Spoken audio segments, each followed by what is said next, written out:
পানীয় খাওয়াবো, ঠান্ডা পানীয়। তাই আমাদের সমস্ত কার্যকর্তা মিলে আমরা এই ব্যবস্থাটা করেছি। আজকে সমস্ত পথচারী আসছেন এবং গরমে যখন সবাই দাঁড়াচ্ছিলেন তখন আমার কার্যকর্তারা তাদেরকে জল দিচ্ছিল।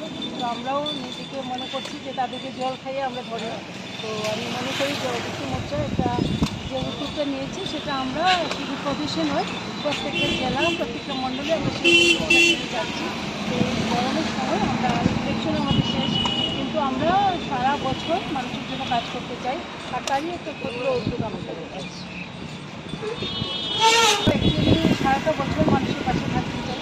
আমাদের করোনার সময় আপনারা দেখেছেন, তারপরে যখন যখন মানুষের সাথে আমরা প্রবলেমে থাকি তখন আমরা থাকি, কিন্তু আজকে আমরা এই সাধারণ পানীয় জলের মাধ্যমেও মানুষের সাথে থাকতে চাই।